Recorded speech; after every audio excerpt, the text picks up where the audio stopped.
Ever wonder what makes really creative people tick? Where do their ideas come from?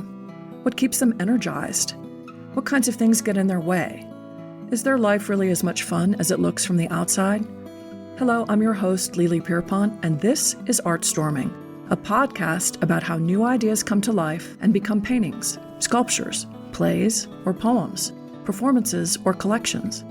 Each episode, I'll chat with a guest from the arts community and explore how the most creative among us stare down a blank canvas or reach into the void and create something new.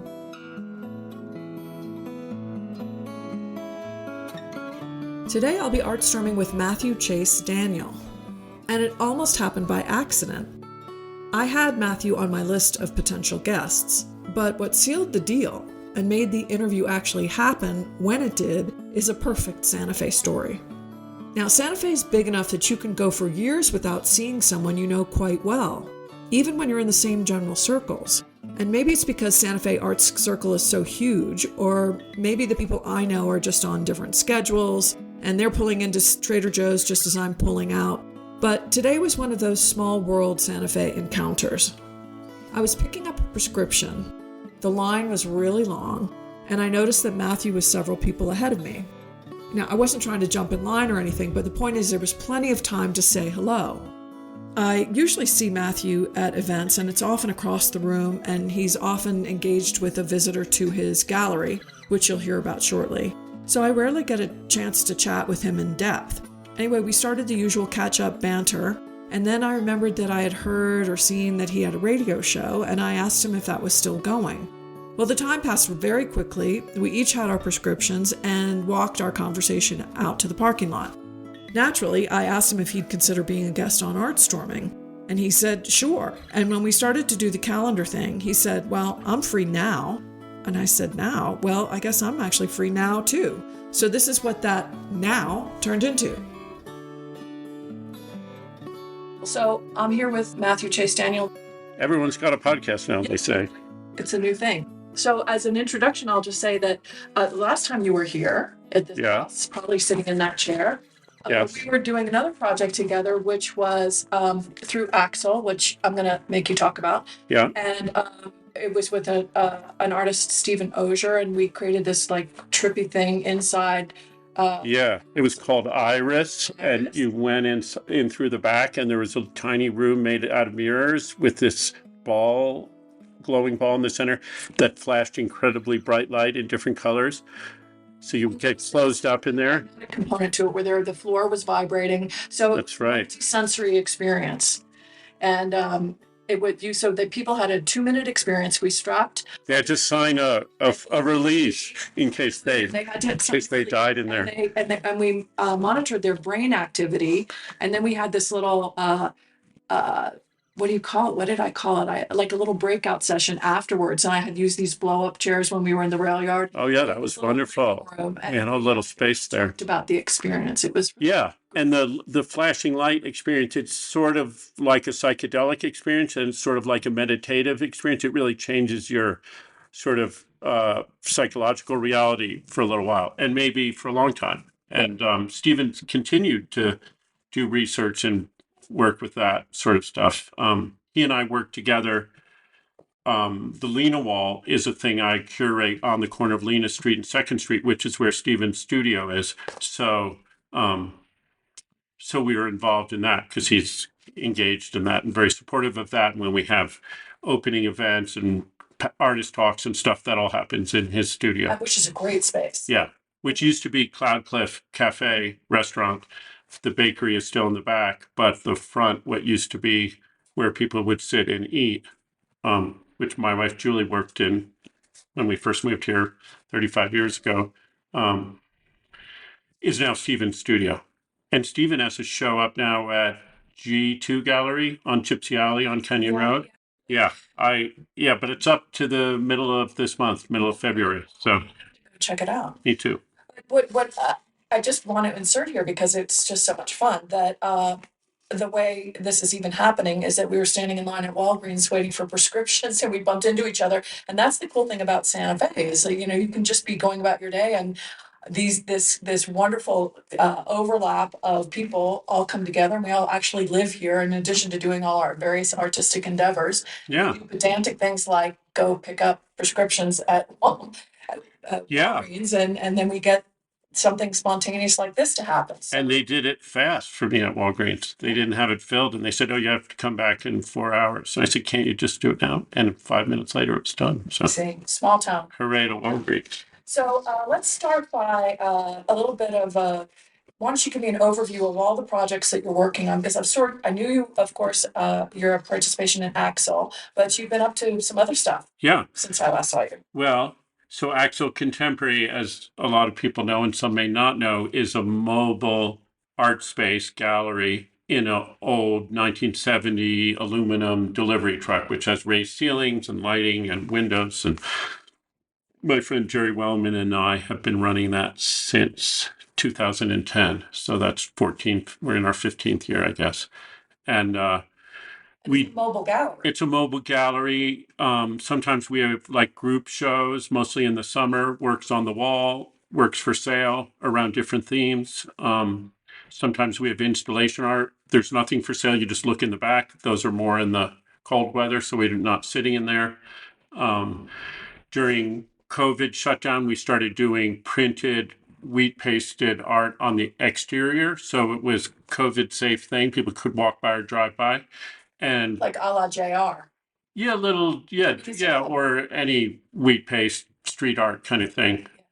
So each artist who does it designs work to use the space. It's usually not just like a rectangle of print of a painting or a photograph stuck on the outside. It's on all four sides and between the windows and on the doors and wrap. It's a whole wrap thing. And we print those and glue those up. The artist just does the design work. So we did that during COVID in 2020, 2021, but we really liked it. So we keep doing that. So those are sort of our three things: the outside broadsides work, the installation work, and then the group shows inside. And that's a nonprofit organization, is it? Yeah, we run it. There's actually two organizational structures. There's an LLC that does the day-to-day operations, and there's a nonprofit that does the grant writing and the fundraising and stuff like that as a board. I mean, you often park in a central location at the rail yard or something, but you can take it around to various different sites. So yeah, it's genuinely mobile. It's very mobile. On wheels. Yeah, and it's right. So if there's an exciting event happening, we can be there if we're invited or if we want to be there. And then other times we're outside a coffee shop or grocery store or on the plaza or on Canyon Road, all over town, down by the Genevieve Chavez swimming pool. And sometimes we take it out of town. So last year in 24, we did two big projects. One was on the Navajo Nation, and we were in Utah, Arizona, and New Mexico during the month of June, going to different places with Dene artist Raphael Begay. And that was sort of a social engagement, interactive project. And there was photography on the outside and on the inside. And he was with us the whole way. And then there was more photos on A-frames, sort of like realtor A-frame signs outside. And we were at flea markets and national parks and art events and different things all around the nation, which was great. And then in the fall, end of August, September, beginning of October, we did the final portion of our traveling portrait thing where the inside of the gallery is set up as a portrait studio, and we take portraits of people and print them right there, give them out for free to the people, and then also glue copies on the outside of the truck. So during the last 12 years, we've traveled all around New Mexico, every 2 years, a different area for a month or two, take pictures of the people in that area. So this last one was in southeastern and south central New Mexico. What I love so much about what you do is that it really you can see the direct community impact. Yeah. And, in a place where so many arts organizations can be accused of being somewhat elitist and that, being supported by donors who then become their audience. You guys really have a huge and broad reach, and you're bringing artwork to attention that might otherwise get overlooked. So you're doing a huge community service. Thank you. Yeah.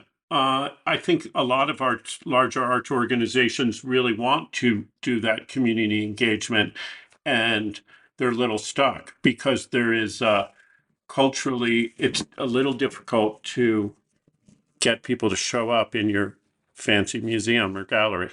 And if we just go park outside the grocery store where people are getting groceries, they might just peek in the back and maybe they see it for 2 seconds and they get a little hit of something that's interesting, but maybe they're more engaged and they come and talk to one of us and we spend an hour having a conversation and they take more time looking. And so it's a tricky, useful way of getting people engaged. And we didn't necessarily have a big mission or plan. It sort of evolved that way.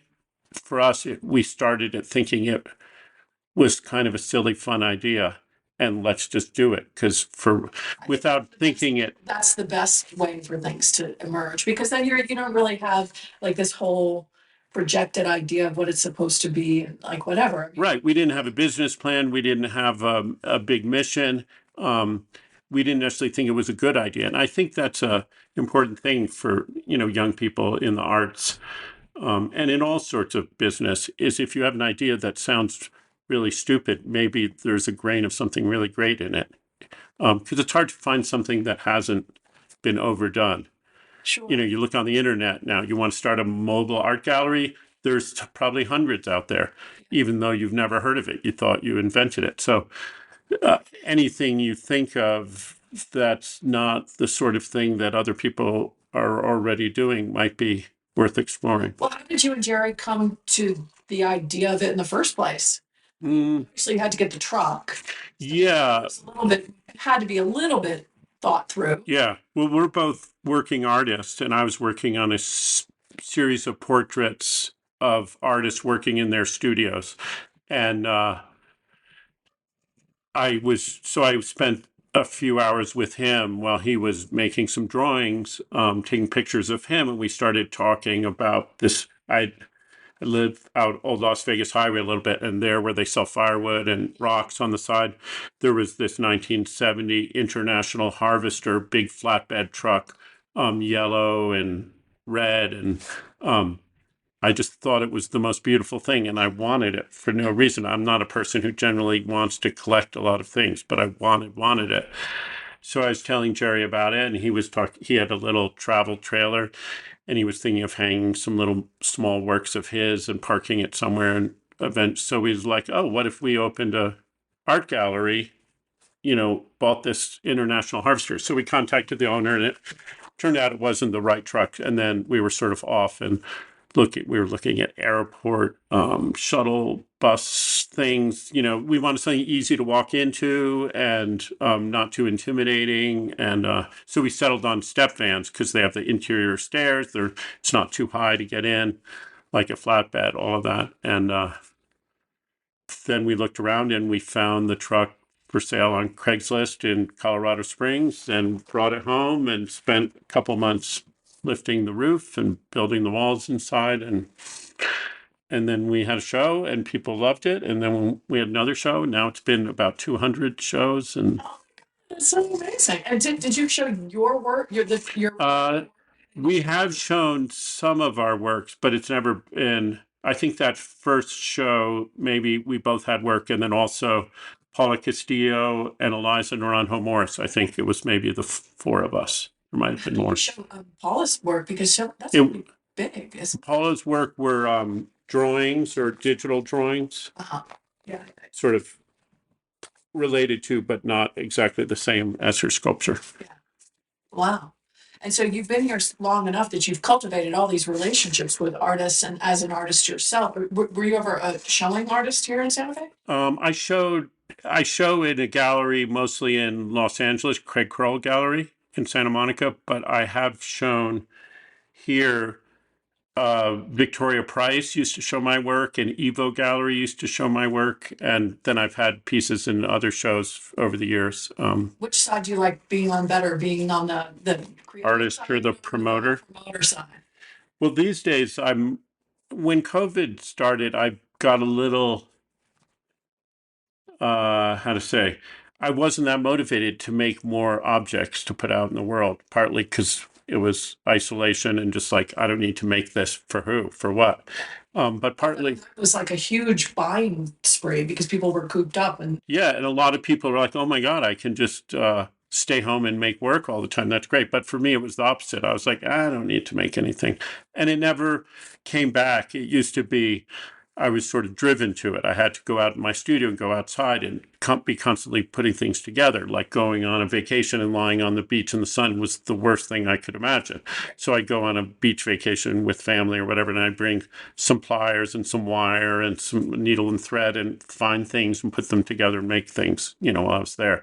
But so I have made things since that time, but less driven to and more interested in sort of what I do at Actal and through the other things I'm involved in, promoting and helping other people get their work out in the world. Because there are tons of people out there who are very excited to make things all the time. Yeah. But they don't necessarily know, or everyone always needs help getting it out better and more. So I do my podcast, radio show on KTRC, Coffee and Culture, and I do curate the Lena Wall on 2nd Street and Lena Street, and I'm on the Rail Yard Art Committee, choosing art, helping choose art and for the Rail Yard Park. So stuff like that is gratifying. It's gratifying in a different way, but it feels like a nice service to the community in a way.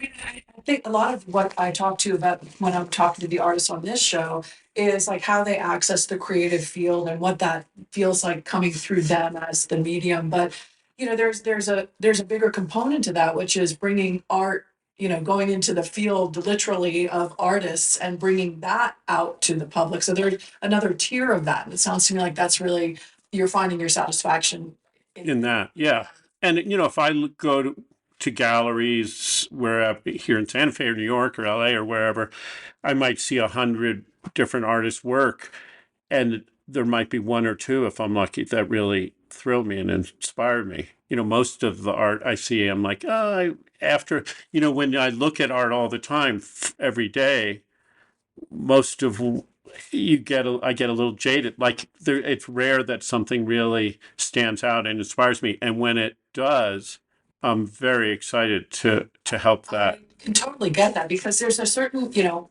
we talk about like how does the authenticity come through, and I think for me, for a lot of people, because I do see a lot of artwork and I can be pleased by it, but for something to really kind of slap me in the face, there's some kind of struggle or something. It doesn't have to be like existential struggle, but I can feel there's something in real time happening that's extending beyond that particular work. So Yeah, the energy of the artist going into the work and then it's still going. yeah, It hasn't just landed. right. And there's something also in looking at work where you can see things. You've learned a certain language and you can look at stuff really quickly. I was doing a studio visit a couple days ago, and there was the work of an interesting artist who passed away, and his widow is trying to find home for his big 5 foot by 5 foot paintings, of which there are about 20. And they were showing, the woman and the other artist were showing me the work and moving them because they're so big, and there was one good spot to look at them. They were moving in and said, so tell me when you're ready to look at the next one. And they moved one. And I was like, okay, I'm ready for the next. Okay.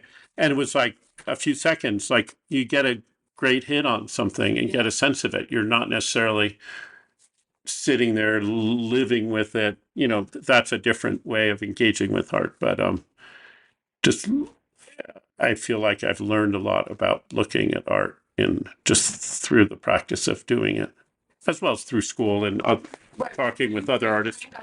I went to college in liberal arts, and I studied sculpture and photography and anthropology and ethnology. School role right now as an artist, or Yeah, so I finished school. I was in New York, and then I moved to Paris and finished school there, and then worked as an artist right away, but also worked renovating houses and apartments in Paris and in Nice and in Bakersfield and in Boston and here. Eventually ended up here by the time I was 25 or so.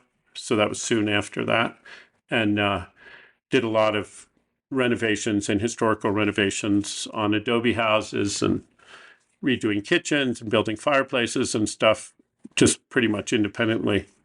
What there is that seems to be a connection, but because I come from an interior design background too, there's something about like experiencing spaces in a three-dimensional way, especially when you're engaging with the creation of those spaces, that gives you gives one like a three-dimensional way of understanding the world. And I think it really does inform how we look at art. Yeah, especially at sculpture. Yeah. Yeah. No, I was studying sculpture and working on houses. Making sculpture and working on houses. And at one point, I considered going to architecture school. I went and visited a bunch of schools in California and thought about doing that as a way of sort of combining the two. And then I realized I was much more interested in making art and not, working with clients, figuring out what they wanted, but more of a pure experience of making what I wanted. What makes somebody a creative like that who is sort of I think Summers had a great term, compulsively creative, and somebody who I'm calling them the civilians of the world, who are just kind of, they can appreciate it, but they don't have that like drive. Where's that? Oh, it's who knows? It could be some psychological dysfunction of like hunger in something. Yeah. It's the same, we're making all the time, or we're eating all the time, or having sex all the time, or whatever the dysfunction is that drives us to try and work something out.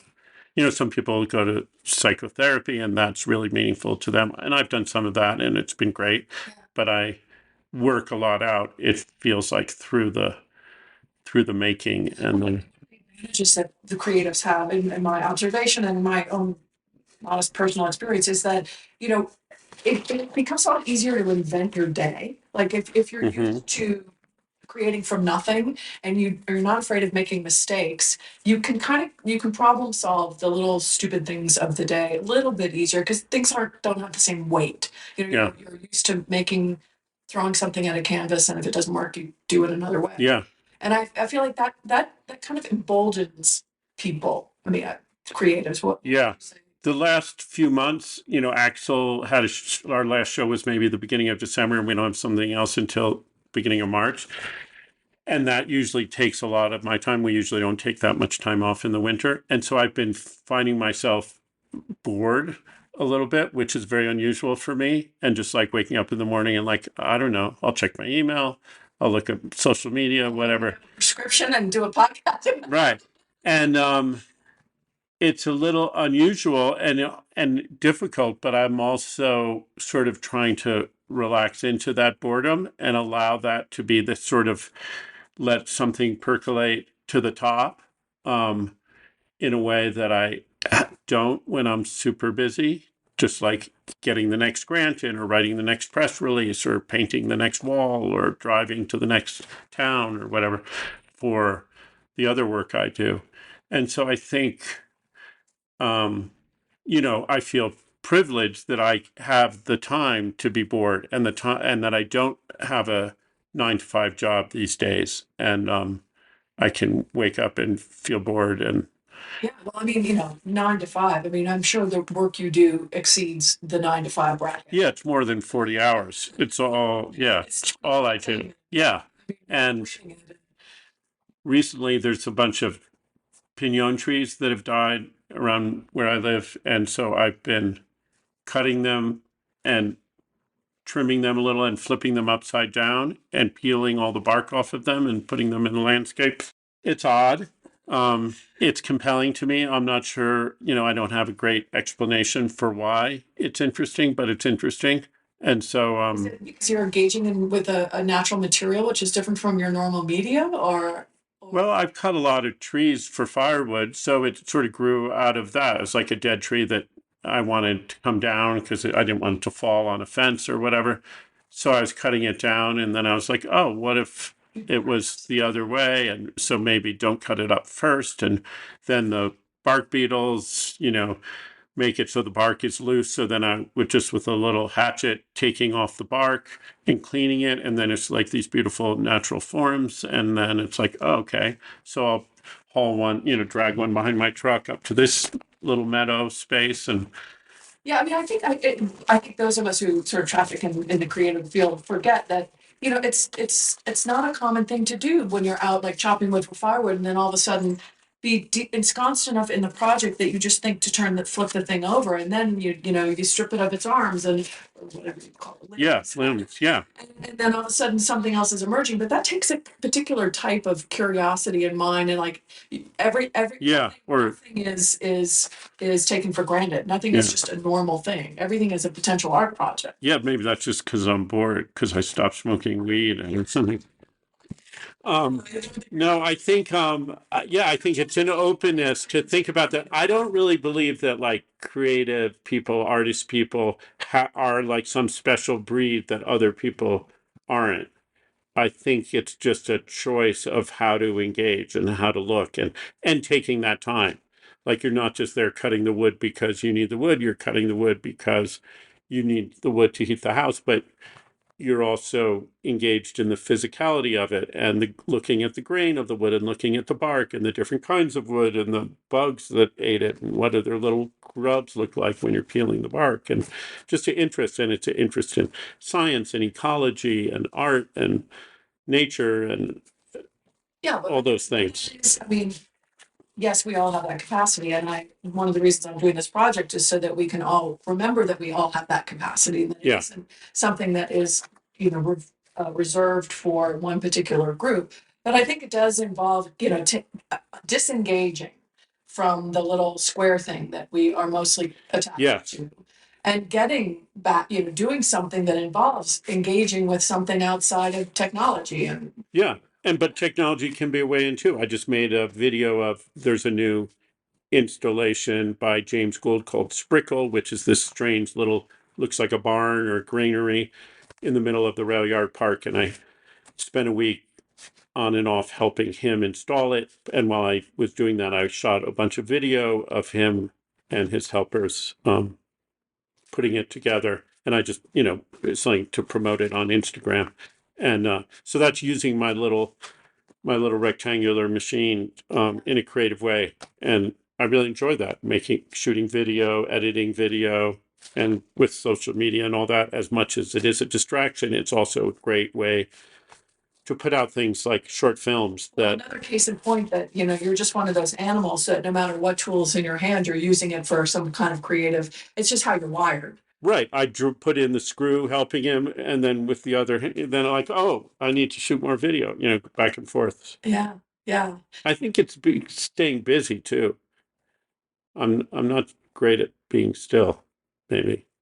Well, I'm trying. why? Why am I trying? Well, like what I was saying before about boredom. Like, just like, oh, you're bored, you don't know what to do. Don't just do something. get on Instagram and doom scroll. Just sit there and stare at the wall. Drink your coffee. And do you know, do you know when that moment happens that you've been still enough that something comes through? Can you feel it happening? Yeah, usually just something pops up, like the little messages on my screen, or who knows what those are, or I think, oh right, I have to call blah blah blah, and then I go to find my phone and make a call. Or so often in the morning, I'll wake up and I'm lying in bed and just being still, and then all of a sudden, like, oh right, I remember that thing. I better do that, and I get up and start doing that. So. Well, that's me it's like all part of the process. It's all part of the creative process. So you don't distinguish between random everyday shit you got to do and like And the creative work. Yeah. It's all, yeah. I mean, bookkeeping maybe it's a little different, but I've learned to enjoy that too. There's a satisfaction. Yeah. No, there's a satisfaction when you do this and you do that and you figure out all the math and you're like, okay, well, that works. That all works. The right brain left brain integration thing going, because I mean, not bookkeeping. I draw the line No. there. I mean, I can do it. I have to do it. It's one of those. Yeah. If you have to do it, you may as well enjoy it. It's like grant writing too. No, can't do it. That's Yeah. There's a satisfaction. Yeah. And I've done it for Axel and for the Lena Wall and for projects I'm involved in, but I've also done it for hire for other organizations over the past few years. And that's a lot harder to do when you're not embedded in the organization and know all the details by heart to try and write about what someone else is doing. Well, I mean, I guess But it's when you're passionate about a project and you want to get it done, that obviously is a lot of juice for right. getting it done, whatever it's going to take, right? Yeah. Yeah. So I totally. Well, what's next in terms of exciting projects that you're cooking up? Well, Axel has a show by Inge Hendrickson, which is sort of these biomorphic, brightly colored abstract forms that hang from the ceiling and come out of the walls and the floor. So it's an installation, and that'll be up the month of March, maybe into the beginning of April, around Santa Fe. And then in April and May, we have work by Jameson Chase Banks and Animkewa White Eagle, which is, so it's a show about dioramas and about this proto-dinosaur fossil, which is named after George O'Keeffe. And there are thousands of them, I think, found up at Ghost Ranch, which is why they named it after her, up near Abque. And so Jameson Chase Banks has carved in cedar life-size figure of this dinosaur creature. And so we're showing that, and then we're going to different schools and places in Abiquiu and around Santa Fe, and he's running workshops with the kids about making their own dioramas about different things. Is the dinosaur, talking about how old Santa Fe is? I mean, I've recently seen this new information about the footprints that were found under white sand. Under white sands, yeah. And how old this is, and so it's pre-ice age. Yeah, we've been here. Yeah. Well, the dinosaurs, I don't think they're dinosaurs and people mixed together up in those fossils, but yeah. It's about a lot of things. I can't really say. I'll know more once we show the work. And how do you decide who's next? Well, that show, this is the second year we've worked with the George O'Keeffe Museum. A few years ago, they bought a truck, sort of like Axel, and outfitted it as a traveling workspace. And it opens up, and they have tables and to do projects. Yeah, it's called Art to Go, G-O, like Georgia O'Keeffe. So we've been working with them doing a mobile artist in residence, where we together, people at O'Keeffe, Chiclake Corcolis, and Beth Murphy and Jerry Wellman and I together choose artists, invite them, and if they're interested, they get paid a stipend and do a project with the George O'Keeffe mobile thing for a while, and then do a show in Axel. So that's how that one came about. Others, people send us submissions. We have an email link on our homepage where people can send us proposals for installations or to show us their art for group shows. So usually when we do group shows, Jerry and I come up with a theme. But sometimes we have guest curators or partner with other organizations that we approach or they approach us to do a project. It's all very unscripted and fluid how things come to us. Well, it's so important to me to hear about this because I think you're one of the few organizations that really is this sort of floating entity that goes between a significant institution like Georgia O'Keeffe Museum and, hanging out in front of a grocery store to just engage people with the arts. And my experience in Santa Fe is that a lot of the larger arts organizations are a little bit siloed.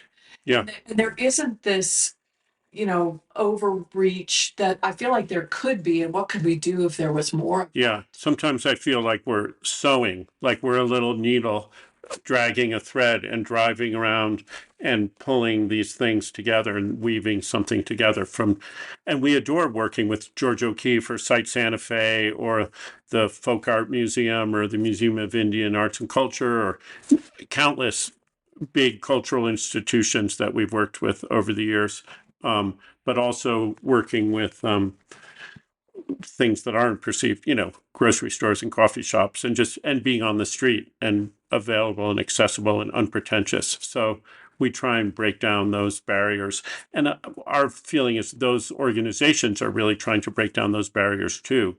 They don't mean to be siloed. It's just the nature of the history of the museum and the collection and the art gallery, the fancy New York art gallery where I go to a gallery in New York in Chelsea or something, and I walk in and there's someone behind the desk sort of typing on their computer, and the walls are all white and it's all very clean and cold. And I feel intimidated going in there. And why would I feel intimidated? There's nothing that should intimidate me, but I feel it nonetheless. So, Well, I think there's maybe it's a little bit intentional in New York to kind of create this mystique of high art. It's exactly. something I really object to. It's one of the reasons I got into the field that I got into, is to kind of break that down a little bit, because when a 22-year-old, kind of gives me attitude about Yeah. like, what am I doing in her gallery? It's, excuse me. Yeah. I have a whole thing about that. But I'm wondering, do you think that it sounds like you're sort of like a pollinator, like a bee that goes to these flower institutions? Do you think more pollinating smaller organizations would be beneficial to Santa Fe as a community, to get even more of those connections happening?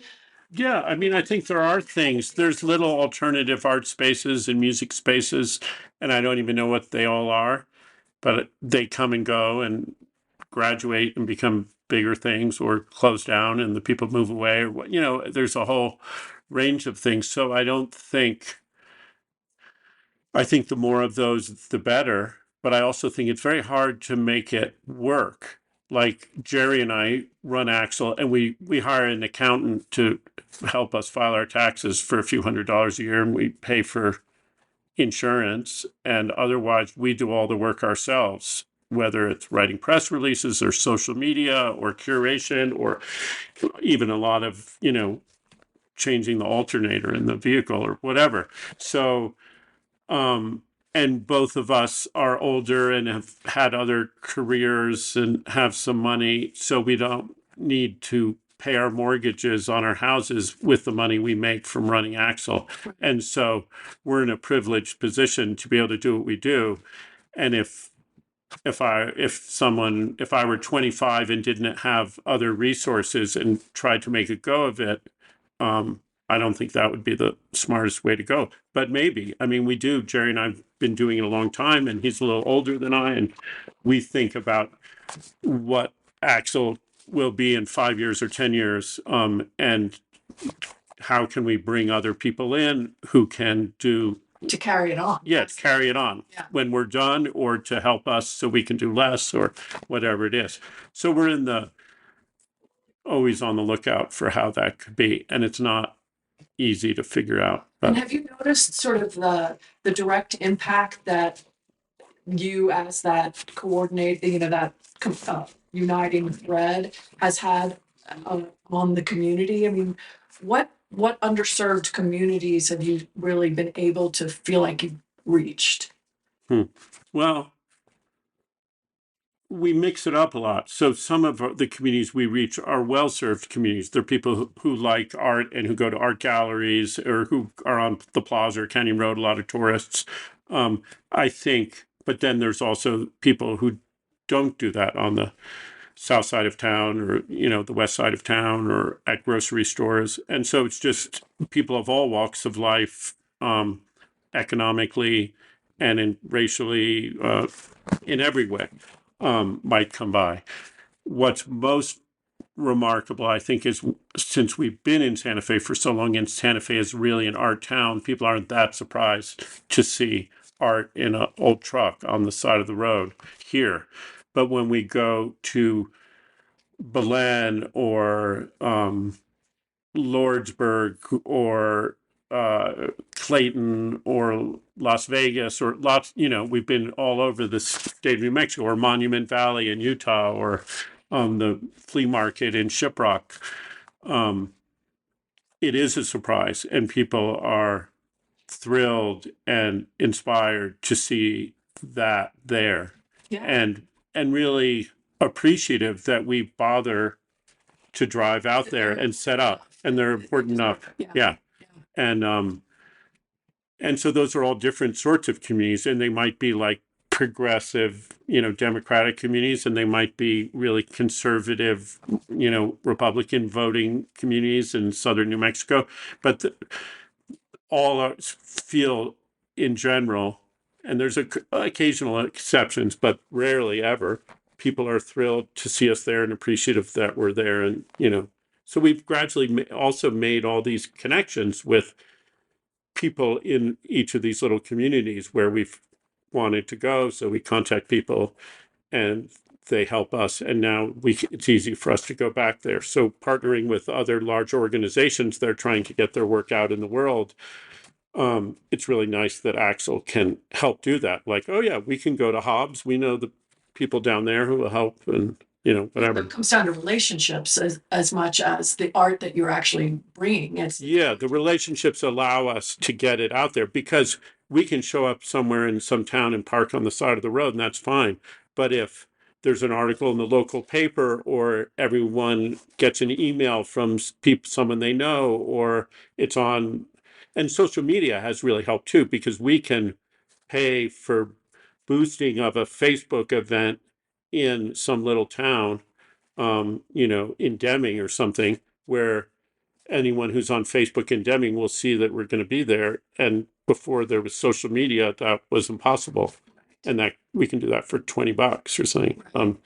So I forget what your question was, but yeah, who do we reach, and how do we, I mean, that's what's so, I mean, I think it's so interesting because we tend to, in our culture, materialistic culture, tend to get so focused on, measuring our impact with dollars that are raised or whatever. But you're a perfect example of the anti-version of that, where you're really focusing on literally expanding your reach, and like, how many communities can you touch? How many relationships can you forge? Right. And I think that's a really important role model for what organizations like ours, arts organizations, are about. Because at the end of the day, it's about reaching as many people and letting them know that they are important, that this is theirs too. I mean, it's kind of and I find that democratizing of the. And we're when we have to report for a grant and say what the numbers are, or that's very difficult because we don't count the numbers. And the majority of our stuff, there's nothing for sale, and there's never any fee to participate. Everything's offered for free. And occasionally we have work for sale, and that helps support our organization for sure when we sell stuff. But that's not we don't have to sell stuff in order to pay the rent and the staff and all of that. So it really frees stuff up to be more for the community. Whose lives you're going to touch in the doing of that, right? I mean, how many young emerging artists have resulted from being present when your truck comes through town and they just happen to be in the right place at the right time? And we've been doing it long enough. I mean, I've run into 25-year-olds who like, oh my God, this has been my favorite thing since I was a kid. I'm so excited, and it's just like, oh my God, that's so, it's doing something for a long time really is satisfying that way. But your podcast, my podcast, those sort of things too are great ways of inspiring people and getting work out in the world in a way that you don't know. Just having these conversations, giving people an opportunity to speak about their work, and not just like their creative work, but just like their lives and like how it fits all together. Like, we've been talking about a little bit. Yeah. No, I think it really is important. Do you think, can you ever conceive of a situation where you had a whole fleet of axle trucks, or would that kind of dilute the... Well, we've thought of, in the beginning, we thought like, oh, this could happen. Other people could do this in other cities. But we didn't really want to bother trying to figure that out. But anyone who asks us, we've had people say, can I pick your brain? How do I make this work? I want to do it in Tucson or something. And we say, sure. And we spend an hour, whatever it takes, and sit down, have coffee, and tell them, answer their questions and tell them what we know. So there's a giving and a sharing in that way. doing it ourselves. And people used to say, so when are you going to get a real gallery, brick and mortar gallery? And be like, no, I don't think we don't want to do that, because there's this thought that success is growth, right? So you start your food truck, and then if it's really successful, you open the real restaurant. And so Axel, we had to really resist success being measured by growth, because we didn't want to sit in a brick and mortar gallery for 8 hours a day in order to sell art and then worry about the rent and all of that. It was better to keep it contained in what it was. We did have an idea, which we haven't done and probably won't do, which is to have some sort of creative carnival traveling that goes town to town throughout the Southwest with 10 or 20 different vehicles that are outfitted as stages and galleries, and Like a circus. a circus, yeah. And we find some, prearrange it, but some empty lot on the outside of town, and set up all the things and have a bonfire and hang out, and everyone, camps out there. And then the next day there's a big event, and, for a weekend, and then Those a year. I mean, the reason that excites me so much is because, when I started Santa Fe Arts Club during COVID, when we were all, cooped up, I made it arts plural because I wanted to engage the, music yeah, arts and the performance arts and dance arts and all that. And what would be so much fun about a caravan of thing is to have like you said, these different stages with, sort of a dance focus and a theater focus or a music focus. right. And a magic show and whatever. Yeah. Yeah, we've talked a bit with Joe West, who's a musician here, who's great, musician and performer and impresario, and he's excited about it. But the thing is, it takes someone. Maybe you're the person. It takes someone to organize it. Like there's insurance. There's everyone needs their vehicle. It's a lot of work. Like what do you call those things? What are those pop-up things called? Oh God, there's a name for it. Where a flash mob. Uh huh. If we did like a flash mob and kind of went guerrilla, Uh huh. does it still have to? I guess we still have to. We have to get people to show up. Yeah. Who knows? There's a million ways to do it. Yeah, you should do it, Lily. Well, I think we need to talk about it. Yeah. I Okay. really do because I think that I mean at least once a year, and we can't really talk. We can't talk about it here because it has to be a surprise. If it's going to be Right. in the spirit of flash mob, which I think it really could be fun. A whole bunch of I mean, because I know choreographers who would love to be involved. I know some musicians who would love to be involved, and we just like decide on a day and like we just show up and we do it. Yeah, that's possible.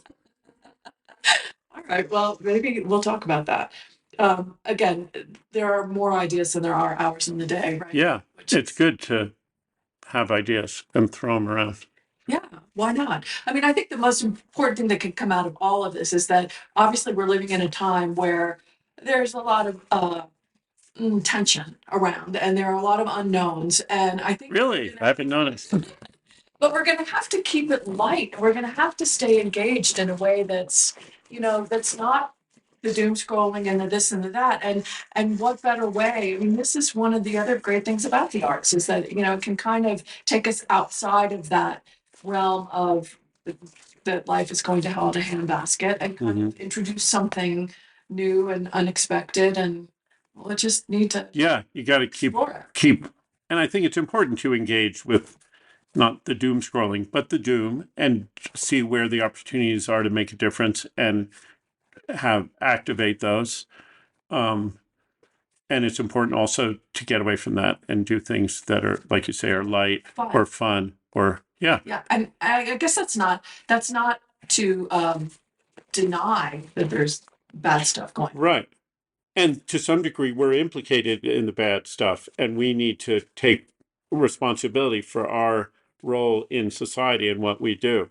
And so I don't think we can ignore the bad stuff or just say, oh, it's bad, I don't want to look at it. We have to look at it, but then we have to do other things too. Well, I mean, that's sort of, the thing that the artists can do is we can say this is another channel through the dark and stormy is to look it straight in the eye and be in action yeah, in retaliation or whatever it is and whatever. Yeah. So, well, cool. Anything else that we haven't covered? no, that's everything I could ever think of. Well, I'm really glad I bumped into you. Yeah, Lily, this has been fun. We'll see. Hopefully the sound quality, I think I got my mic turned around and your voice is louder than mine, but whatever, this will be great. And, yeah, so look for us on, artstorming.org. And what's your podcast? If you look Coffee and Culture with Matthew Chase Daniel, you can find it. Or you can go to my website, chasedaniel.com, and that has links to all the Lena Wall and Axel and my own artwork and all the things. Excellent. Cool. All right. Well, we'll end it there. Okay. Thank you so much. Thank you, Lily. Well, thanks for joining us today. Please like and follow us on artstorming.org, where you'll find a list of our shows, a transcript of this episode with links to the guest page, as well as our other projects. ArtStorming is brought to you and supported by ArtBridge and listeners like you. Look for us on your favorite podcast platforms.